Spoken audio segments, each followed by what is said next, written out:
So, Brian, first of all, excellent job. Thank you for sharing your history and your insights. Really, so much of it just resonated with me, of course, as well, and I'm sure with the rest of the folks on the call. So, my name is Kristen Wheeden. I serve as president of United Porphyrias Association. UPA is the patient advocacy group associated with the Porphyrias Consortium. So the request today was about 10 minutes of information, advice, feedback. I do have to say I have a few slides, as you saw, or as you will see, and they are wordier than normal slides for me. So don't worry, I'm not going to read them out to you. But I had the benefit of our consortium director, our lead, presented to the steering committee already. So I participated in making slides. So I pulled some of the Cliff Notes version for this presentation. So I was kind of lucky that that came before me. Just as a level set of what is porphyria, just for a moment, and this is the very dense graphic, but the porphyrias are not a single disease, but a group of 8 ultra-rare diseases. On the left-hand side of this graphic, you can see the list of each one of them. And that just plays really importantly into how the work that we've done and what the needs assessment, and then going into the accomplishments of what we've been able to do over the years of the Porphyrias Consortium, that we have had to be very fair in trying to touch each of these diseases and ensuring that within our patient community, that our funds and our time and effort were distributed just appropriately. So the porphyrias there are 2 main categories: the acute porphyrias, which are neurovisceral diseases, and the cutaneous porphyrias, which are phototoxic diseases. And I entered this space because of the very bottom box on the left, erythropoietic protoporphyria. My youngest son, Brady, who's now 19, lives with this disease. And he's actually over in the UPA office down the hall, interning for us this summer. So things come full circle. There we go. So this back in 2007 was when the first glimmer of the Porphyrias Consortium started, when a group of experts, and it was led by Dr. Desnick at Mount Sinai in New York City, and he saw the opportunity for the RDCRN grant and brought together the other experts in the US and sought to identify what were the needs, what would be some objectives for this grant, and really went deep into a needs assessment into the porphyrias. And as you can see, our position in 2007 through 2009, when we were our first round was awarded, our first cycle, we had no treatment centers or centers of excellence. We had no natural history studies. Diagnostic testing specifically for the acute porphyrias was very limited. We had no guidelines for diagnosis, management, or treatment of any of the porphyrias. No FDA-approved treatments or EMA-approved treatments for the erythropoietic porphyrias, which are the cutaneous ones. We did have one approved treatment for the acute porphyrias, and actually it was the first approved drug after the Orphan Drug Act. And we also had no real specific effort to train the next generation of clinical and research experts, which with our aging porphyria experts was a major concern. So going into this, the physicians and coordinators, they knew we had a large gap, and the funding and effort through RDCRN really helped us accomplish to work on those objectives and really accomplish so much over 3 cycles. So this slide is a very dense one, but I'm just going to talk to it for a few minutes. So in that needs assessment, to accomplish those, the team laid out these major PC objectives. There are 9 of them. I'm going to go through each one of them a little bit specifically and what we were able to accomplish. But just the idea that we had very specific objectives and agreed on them as a team. Okay, so number 1 was to establish Porphyria centers and to work on who would be able to diagnose, manage, and treat patients. We were able to, over the years, at the 6 main sites who started within the RDCRN, they are still our 6 main sites. However, we have had some shifts in the experts or the PIs at each site. But we were able to establish 6 sites. And then over the years, we added another 9 additional satellite sites. And these are now our community of porphyria experts. If we looked at a map of where they're located, they align so nicely with where our patient community actually is located. So they're geographically distributed to allow as much access for our rare disease community as possible. So that has been a major accomplishment over the years, to be able to establish this team that works so closely together. Number 2 was to work very closely with the patient advocacy group, in our case, the United Porphyrias Association. And I will echo what Brian indicated, that as part of the PC, our PAG has been a fundamental part of the Porphyrias Consortium.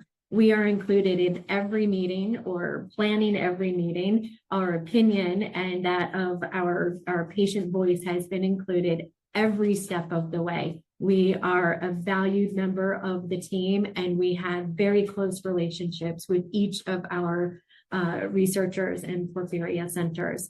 So they sought to make us a full participant in PC or Porphyrias Consortium planning and decision making, and they really have honored that over the years. Number 3, characterize the diseases through natural history studies and clinical manifestations of the porphyrias. We have a long list. This happened through our longitudinal study, which by next slide, I'll share a little bit more detail of what we were able to accomplish over the years. But we have multiple natural history studies that have been completed in both the acute porphyrias as well as the erythropoietic porphyrias, and they have included all of our researchers. Number 4, to establish guidelines for diagnosis and treatment of the porphyrias. We have 9 publications that focus very specifically on guidelines. So we have been able to accomplish that for the patient community. As part of what United Porphyrias has done is taken those guidelines and we have turned them into, it's a program we called Summing Up.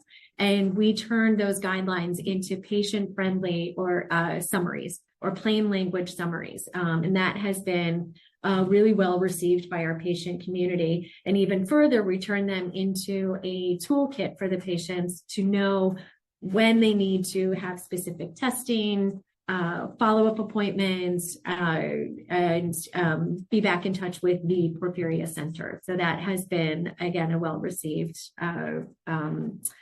initiative within our community. They, as the experts, were focused on determining the molecular basis and genotype-phenotype correlations.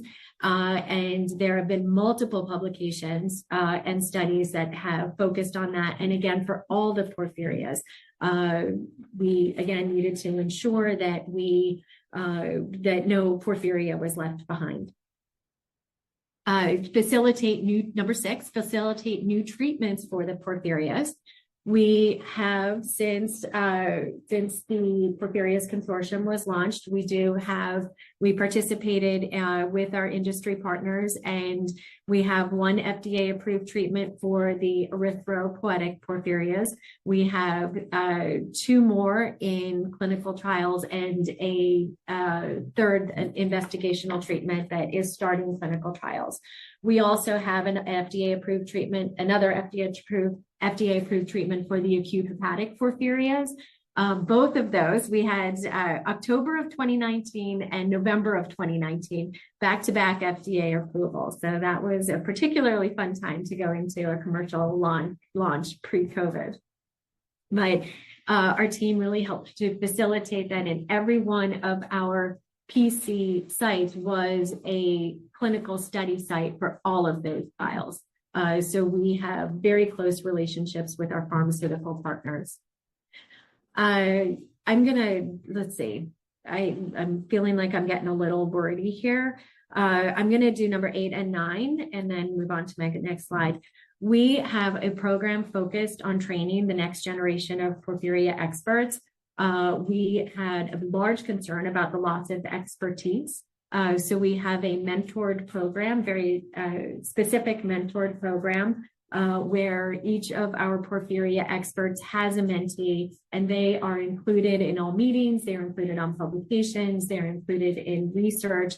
And we have 2 of our main study sites that the next generation or a next gen expert actually took over for the original expert. So we've been very successful in that program, and it continues and is also continued with industry or pharmaceutical support.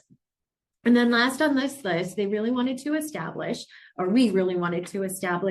a symposia, regular biennial, every 2 years symposia, which we have accomplished. We didn't start that until later. Our first was in 2018, I believe it was, and we have had it every second year. This past year, we had our last one in 2023 in Bethesda, Maryland, and we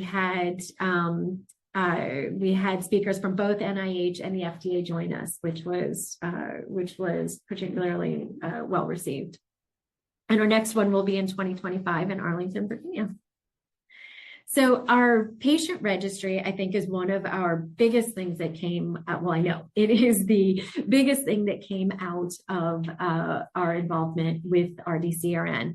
Again, established in 2009, well over 1,000 participants across 14 academic institutions, and has resulted, based on the data from the LS, our longitudinal study, over 200 publications have come out of analyses from that study, the data from that study. So it has been a boon to the patient community.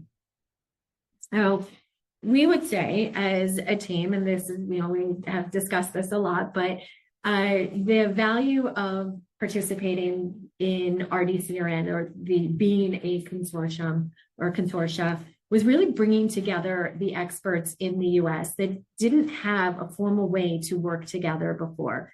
So we ended up with a system, a network of experts. They research, they publish, they recruit, they train, they do clinical trials, and they're a very tight network.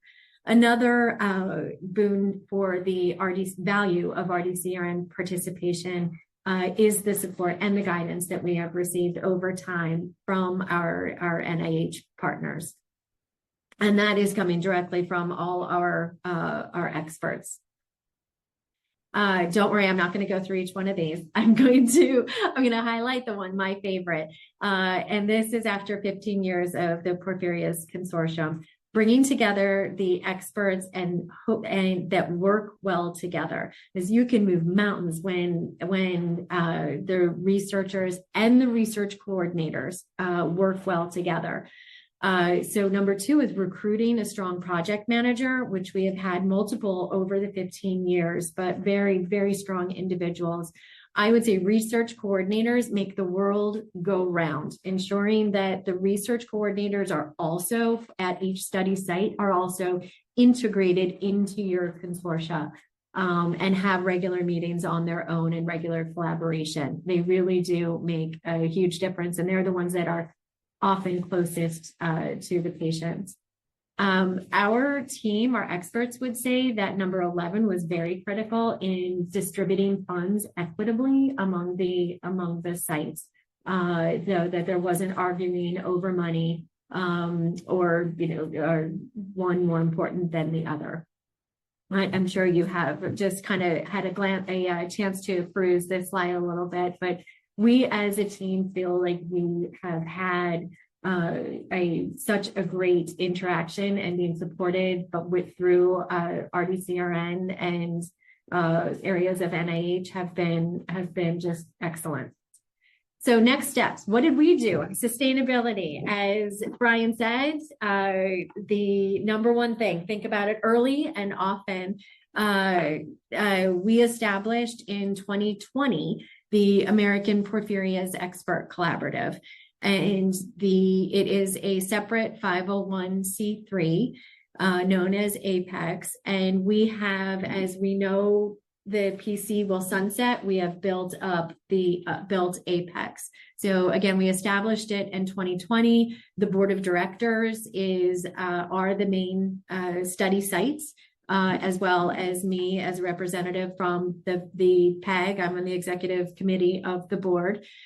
We have very specific, of course, having experience in running a 501c3, we have very specific bylaws, objectives. We have industry support. It is a member organization, so we have both U.S. and global experts as members of APEX as well. But we sought to establish this early on in our final cycle so that we could start to really promote it and have it firmly established by the time the Porphyrias Consortium would sunset. So with that, just to thank you to NCATS, to our, all our NIH teams, to the DMCC, most especially, as Brian said, it definitely changed with the DMCC switch. And I think this collaboration and the CPAG collaboration over time has just so broadly improved. And it's very noticeable. So thank you. That's all I have. And thank you to all of you for being just terrific peers and colleagues in this rare disease world. Thank you, Kristen. Does anybody have any questions for Kristen? I was going to ask you, for the patient registry that you've established, is that hosted by your patient association group, or is it, no, it's hosted at DMCC. It is the DMCC one. Okay. Mm-hmm. So, okay, fantastic. That's what I was wondering. So the next step of that are, yes, we need to move forward with what our plans are for that. And we have. Yeah. Because 1,000 patients, that's really impressive. So having them, all their data and participation, I know you're on it. Yeah. Yeah, it's a top priority for sure. Yeah.